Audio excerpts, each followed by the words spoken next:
Dear students, in the last class we have discussed about second normal form. Okay, so now we are going to see the third normal form. In the second, we have discussed about what is meant by second normal form. In that, first it should be in a first normal form, and along with it, it has to satisfy the condition of second normal form.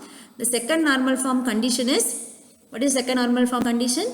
That is, so that every non-prime attribute should fully functionally dependent on the prime attribute. Okay, every non-prime attribute is fully functionally dependent on the prime attribute. So here the main thing is involved as full functional dependency. It should be there, it should not be there partial functional dependency. That you should remember. It should have all non-prime attributes should be functionally dependent on the prime attribute, and that means there is no partial dependency between the prime attribute and non-prime attribute. Okay, that we have seen. So in order to make that relation into second normal form, first it will be converted in that is the relation is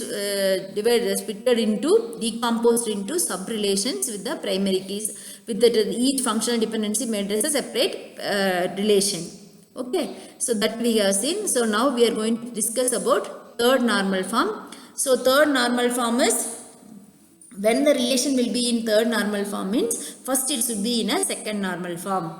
First the relation schema should be in a second normal form. Then we have that additional property of that third normal form. Okay, so I think before defining the third normal form, you should remember about transitive dependency. So what is meant by transitive dependency? Transitive dependency means if there are three attributes in a relation are x, y, z. If x defines y and y defines z, then x defines z.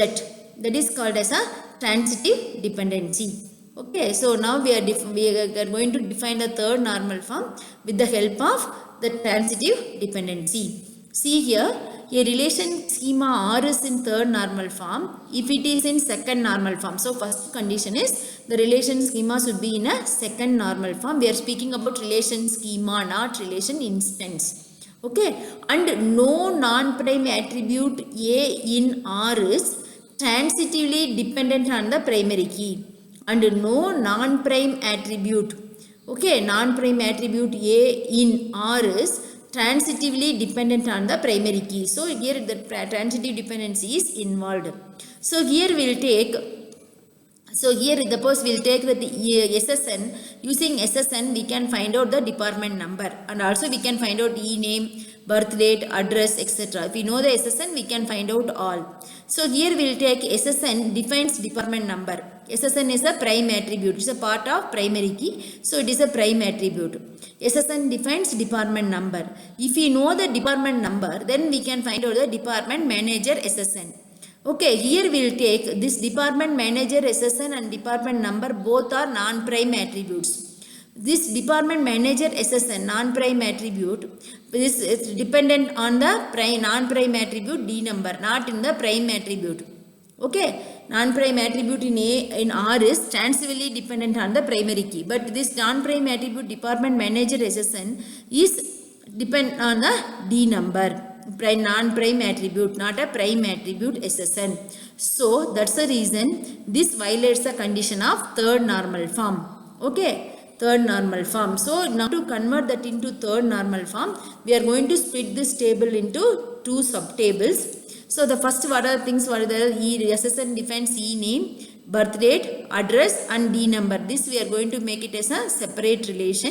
ED1, department 1, and the remaining attributes department number, department name and manager SSN, we are going to make it as another relation, that is ED2. Okay, so now we will take here SSN as a prime attribute. It defines all other prime attributes, chance independent. And ED2 here we will take D number is a prime attribute that defines other non-prime attributes name and manager SSN. So it satisfies the condition of third normal form. Okay, so that's why it is in a third normal form. So now we have discussed first normal form, second normal form and third normal form. So next we are going to see the general definitions of second and third normal form. Still now we have defined the normal forms based on functional dependency and candidate key. we have the primary key. We have not considered the candidate keys. There may be a multiple candidate keys for a relation schema. So that we have not considered. So now we are defining the second and third normal form by using all the candidate keys. Okay, so the second normal form definition is a relation schema R is in second normal form if every non-prime attribute A in R is not partially dependent on any key of R. So there we told full functional dependency, here we told indirectly not partially dependent on any key of R. Okay. Then third normal form 3NF, a relation schema R is in 3NF if whenever a non-trivial function dependency X defines A holds in R, then what is the condition? That if X defines A holds in R means X is a super key of R and A is a prime attribute of R. So this condition should be satisfied. Then this is a definition based on all the candidate keys in a relation schema. Everything should be taken into account. The previous definition we have taken only the primary key and prime attributes, prime and non-prime attributes we have taken into account. Here, this definition we have taken all the candidate keys into the account.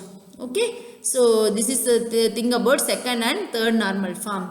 So the next class to discuss about BCNF, Boyce Codd normal form, that is stronger than third normal form. So in between third and fourth normal form, we are having another normal form BCNF, Boyce Codd normal form, that is stronger than third normal form and lesser than weaker than fourth normal form. Okay, so we are going to discuss that BCNF in the next topic, next class. Thank you.